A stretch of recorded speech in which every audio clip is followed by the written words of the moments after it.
This is a window. There's no people, but this is a window, and you can really see out there. Open the door for mommy. Bella. Come out. Bella, are you there, honey?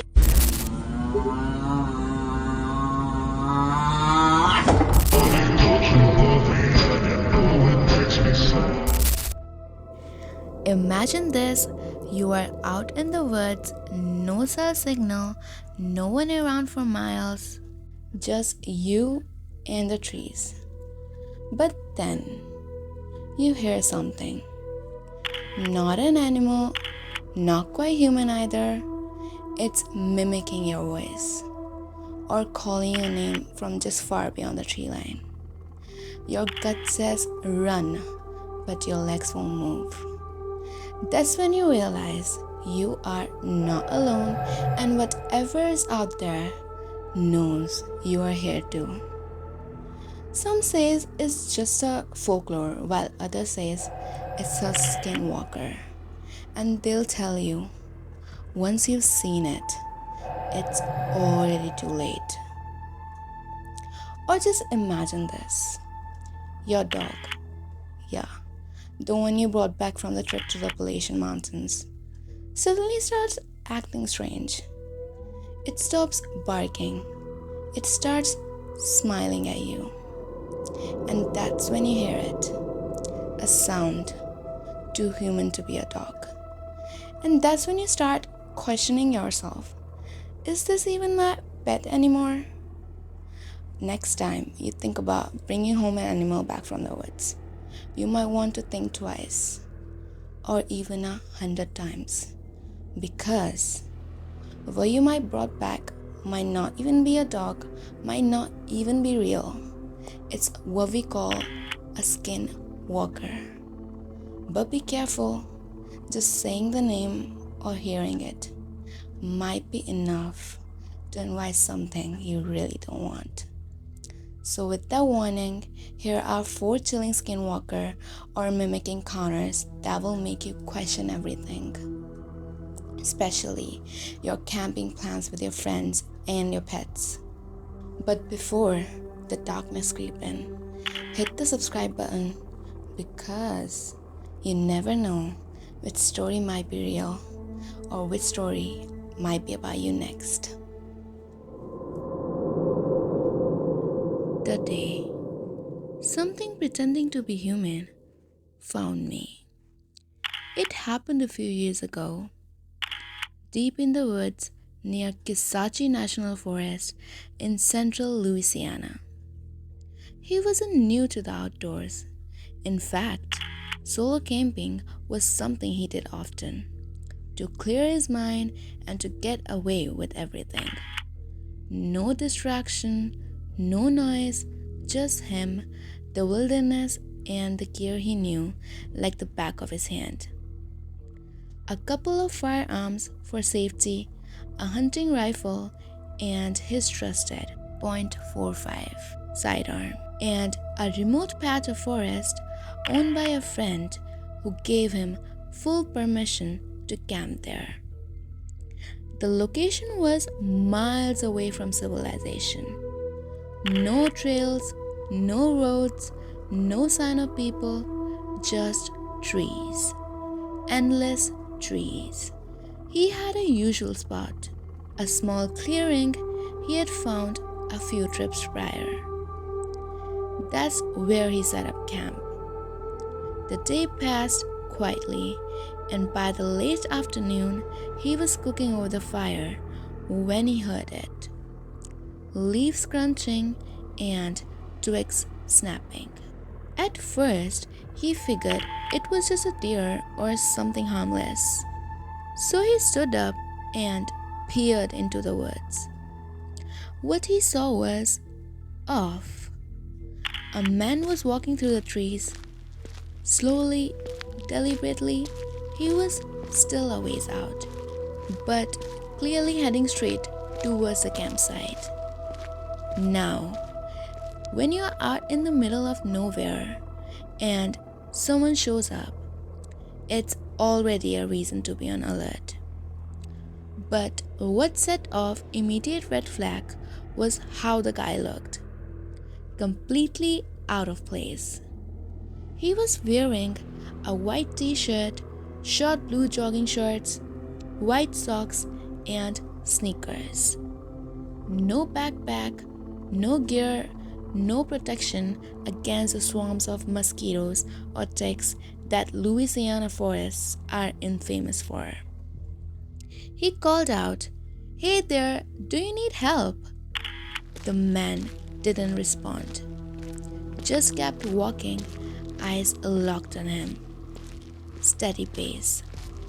That's when an ease turned into something deeper. He raised his voice. "Can I help you with something?" The man stopped, just at the edge of clearing, maybe 15 or 20 feet away, and stared directly into his eyes. And then, in a flat, emotionless voice said, "Help me." But something was wrong. The voice was off, too soft, too feminine, like a recording. And worse, the man's mouth didn't match the words. His lips barely moved. Again it said, "Help me." That's when it clicked. This thing wasn't just unsettling, it was wrong. The voice didn't belong to the body. The timing was off, like a puppet repeating something it had heard before. He stood his ground and asked, "What do you need help with?" The man didn't move. "Just Dad, help me," it said again. Then again, over and over. The tone never changed, but the repetition grew. Unnatural. His instinct screamed that this wasn't human, not Fulby. He raised his voice again, now firm. "All right, unless you actually need help, you need to go. Do you need help or not?" No reaction, just another cold, flat "help me." Then a step forward. That was enough. He drew his .45 and aimed it at the ground in front of the man. "You need to fucking go now." Still no fear in its eye. No hesitation. It just started repeating the phrase louder, like a broken speaker. Still not moving forward, but not backing away either. He fired. The round hit the dirt just in front of the figure. That's when the impossible happened. The man, still grinning now, mouth stretched unnaturally wide, suddenly backflipped into the woods. Not just turned and ran, backflipped like a gymnast. Effortlessly, fluidly, one after another, until he was swallowed by the trees and gone. He stood frozen, weapon still drawn, staring at the spot where the figure had vanished. The forest was completely silent. No wind, no movement. It was as if it had never been there. Despite everything, he stayed the night. Somehow, the next night too. But nothing else happened. Later, when recounting what he had seen, he recalled that the voice had sounded more and more like a woman's the longer he thought about it. Like something trying to mimic human speech. Something that had heard the words before and was just trying to use them as bait. Like a lure. And the movement, the unnatural grin, the absence of any real expression or even reaction to danger. None of it sat right. He began researching and found story after story tied to the area. Native legends, creature sightings, tale of mimics, and skinwalkers. Stories of things that speak with borrowed voices. Things that shouldn't exist. He couldn't prove what he saw. Maybe no one could. But he's never forgotten it. And he's never looked at a stranger in the woods the same way again.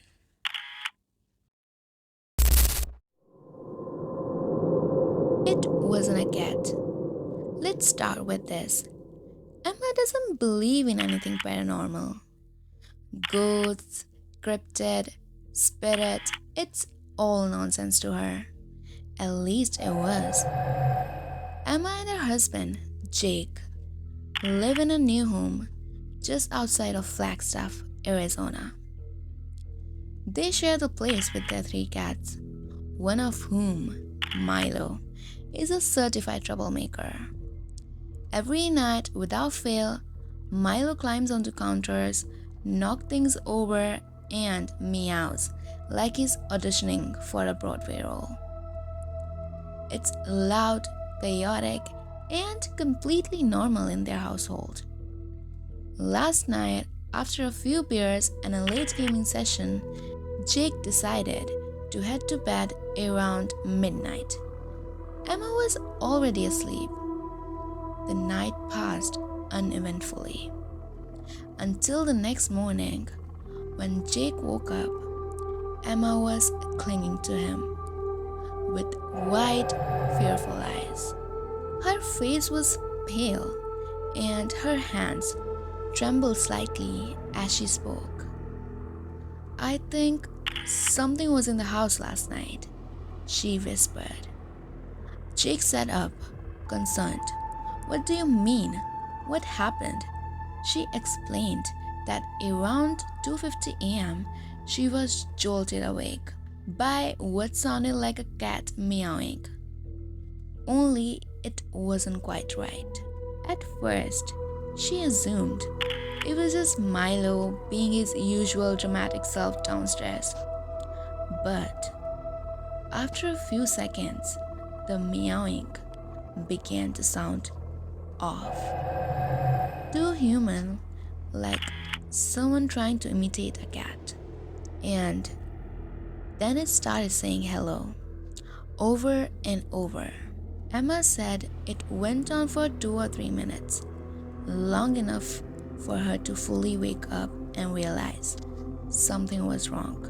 Then suddenly, there was a loud bang at the bedroom door, followed by the chime of a motion alert from their home security system. When she mentioned this, Jake checked his phone, and sure enough, there was a motion alert recorded at exactly 2:52 a.m.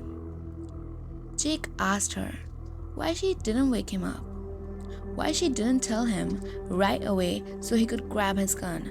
Her response chilled him. "I couldn't move," she said. "I didn't want it to hear me. I didn't want to make a sound." They were out running errands when Jake typed most of this up. But something about the whole situation felt off. He remembered setting the home alarm around 9 p.m. and it hadn't been disarmed until they walked the dog that morning. Even stranger, they had all 3 cats in the bedroom with them overnight, and the door had been shut. So whatever made those sounds, it wasn't one of the cats. Jake couldn't shake the thought that it might have been a Skinwalker. He knew it sounded crazy, but it was the first thing that came to mind. He checked every room in the house when they got home, but of course, everything looked normal. Still, skeptical, rational Emma had been terrified. That was what disturbed him the most. They had bought the house brand new. No previous owners, no weird history, and yet, even from the beginning, Jake often felt like someone was watching him when he was alone. Sometimes he turned corners expecting someone to be there. Emma had even mentioned a few times that the house gave her chills for no apparent reason. When they got home from errands that day, Jake went to hang up a shirt in the master bedroom closet, and that's when he noticed it. The panel that covered the attic entrance was slightly shifted, like it had been moved from below. He asked Emma about it, but she swore she'd never touched it. The builder should have sealed everything back up before they closed on the house. Jack stood there, staring at the crooked panel, a cold knot forming in his stomach. They have decided to go to Emma's mother's house and grab some sage. Emma said burning it might help keep whatever's around away. Jack's not sure what to believe anymore, but one thing's certain, something isn't right with their house. I shouldn't have answered that voice. Every October, three friends, Jake, Tyler, and Marcus, took to the wild. The forests of northern New Mexico had become a tradition, a sacred escape from the noise of everyday life. This year's destination was a remote alpine lake, 12 miles round trip with a punishing 6,000-foot elevation change. The cold came early up there, and by late fall, the nights bit with below freezing winds. The trio was used to the discomfort. They had good gear, good whiskey, and good stories. Jake was the most experienced, always double checking everyone's back. Tyler, the joker of the group, insisted on sleeping in a hammock, rain or shine. Marcus, the least prepped, was confident in the gear he had. They arrived at the lake just before the nightfall, set up camp, and settled into their usual rituals. Cheap MREs, shared flasks, and laughter that echoed into the dark timberline. By nightfall, the fire was dying. Marcus climbed into his tent. Tyler strung up his hammock near the fire pit just 10 feet away, and Jake took his own tent 100 feet off toward the tree line for some quiet. The wilderness had a stillness at night, a silence that felt heavier than usual. Marcus struggled to sleep. Despite the insulation in his back, cold shivers rippled through him. The stillness pressed against the tent walls. Then he heard it. "Marcus, help me." The voice was unmistakable Tyler's. Desperate, low, close. Marcus blinked, frozen. "Marcus, help me," the voice repeated. He opened his mouth to respond, but paused when it came again. This time in a sing-songy, mocking tone. "Help, I have to pee," the voice said, followed by Tyler's familiar high-pitched giggle. A sound Marcus had heard countless times over the years. Annoyed but amused, Marcus mumbled, "Screw off, Tyler. I'm trying to sleep." but the voice persisted. "Help me, come out here." Marcus rolled over, irritated. "Just go already." He muttered. After a few more seconds of silence, the voice disappeared. No footsteps, no movement, no rustling from a hammock, just silence. Then Marcus realized something strange. He hadn't heard Tyler get up to pee. He hadn't heard him return. In fact, he hadn't heard anything at all. Curiosity getting the better of him. Marcus climbed out of his tent and headed towards Tyler's hammock. "Yo, Tyler. He whispered, reaching the nylon sling. Nice try, asshole. I'm up now." Tyler said groggily, genuinely confused. "Huh? What are you talking about? You were just outside my tent, telling me you had to pee." Tyler sat up slowly, frowning. "Dude, I have been asleep the whole time." A cold spike of dread shot down Marcus' spine. "You're serious?" He asked. Tyler's expression didn't waver. "Swear on my life, I haven't moved." Marcus didn't argue. He just nodded, made some excuse, and walked a short distance away to relieve himself. constantly glancing at the shadows that twisted just outside the fire's reach. Eventually, he crawled back into his tent, trying to convince himself it was some strange half dream. Maybe he imagined it. Maybe Tyler was just messing with him more than he admitted. He closed his eyes, sleep came quickly, until it didn't. In that half lucid state between dream and consciousness, something changed. The ground beneath him seemed to lurch. His tent groaned as the walls collapsed inward, and then it started moving. Fast. Marcus was being dragged. The sound of the forest vanished into the roaring wind as his tent scraped violently across the forest floor, hitting rocks, slamming into the stumps, thrashing like it had been caught in a hurricane. He tried to scream. He felt his vocal cords move, but only a rasp came out. His body slammed against the tent walls again and again. Trees blurred by outside mesh window. The speed was impossible. 50, maybe 60 miles per hour, but in a straight line, like something knew exactly where it was going. And then, silence. Marcus opened his eyes. He was in his tent, still zipped up, still in his sleeping bag, perfectly untouched. His heart thundered. Sweat soaked his back. The silence had returned, but it felt different now, aware, like something unseen was watching him from the dark. He called out to Tyler again. You awake? A muffled, groggy voice responded to the hammock. Something mumbled and half asleep, but it sounded right.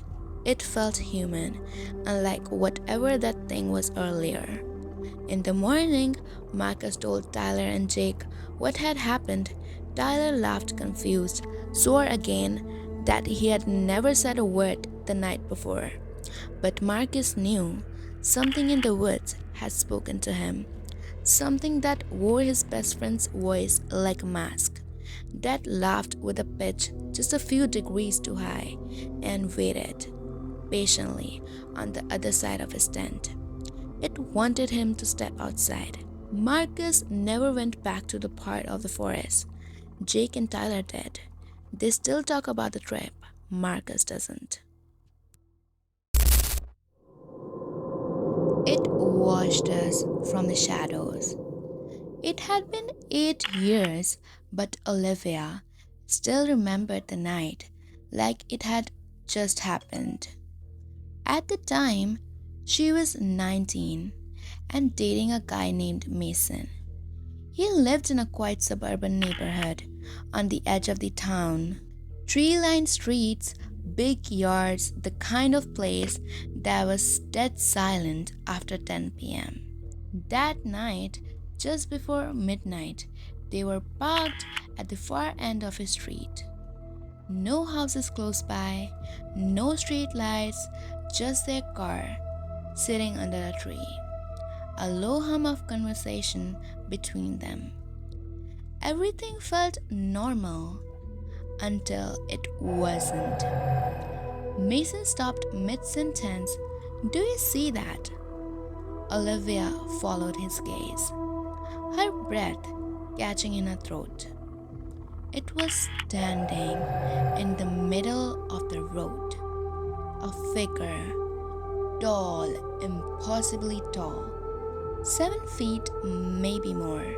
Its limbs were all wrong. Too long, too thin, the elbows bent just a little too far.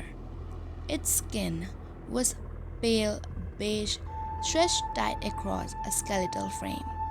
No hair, no clothing, just a hunched humanoid thing slightly creeping forward. Not quite walking, not quite running, almost like it was gliding. But they could see its feet touching the asphalt. The windows of the car were down halfway and the air had gone ice cold. Olivia didn't realize she was holding her breath until Mason whispered, "What the hell is that?" Neither of them moved. The thing didn't seem to notice them until it did. It stopped, and slowly and naturally its head turned towards them. No face, just two deep, shadowed indentations where the eye should be. And somehow they knew it was staring straight at them. Then it tilted its head to the side, like a dog trying to understand a sound. Olivia swore it smiled, just a small twitch at the corners of its two wide mouth, like it was amused by them or sizing them up. Then it turned and kept moving. Silent, swift, head low, arms swinging like loose wires. Mason snapped out of the trance first. He turned the key. The engine roared. "We are following it." Olivia barely nodded. Her voice gone. They pulled forward, creeping behind it as it slipped around the corner at the end of the block. But when they turned after it, it was gone. No sound, no movement, just empty road. No open gates, no rustling bushes, no place for something that large to vanish. Where the hell did it go? Mason muttered, peering through the windshield. Olivia didn't answer. She was staring right behind Mason. It was behind him, right behind him. Its gaunt face was pressed to the glass behind Mason's head. The dark hollows of its eyes locked on hers. "Mason," she whispered, but in a blink it was gone. No footsteps, no sound, just empty space behind the glass. She didn't scream. She couldn't. Her chest locked up with a cold that touched bone. Mason saw her expression and floated. Speeding back towards his house, they burst through the front door, locked every window, every door, then sat in silence until the sun started to rise. They told a few people. No one believed them. A tall, pale, faceless creature creeping through the suburbs at midnight? People laughed it off, told them they had been tired, imagined it, dreamed it, but Olivia knew what she saw. She could still feel its stare, still hear the whisper of it moving across the road like dry leaves. And sometimes, in the dark corners of her room, just before the sleep takes her, she swears she hears a soft scraping against the glass. If you're still listening, congratulations, you made it out of the woods. But remember, not everything you hear scratching at your door might just be wind, and not every voice you recognize is of the one you love. So, if you find these stories chilling, don't forget to like the video and share it with a fellow thrill seeker. And also don't forget to hit the subscribe button for more terrifying tales. So until next time, keep your doors locked, keep your pet close, and never, never ever answer if something calls your name from the dark.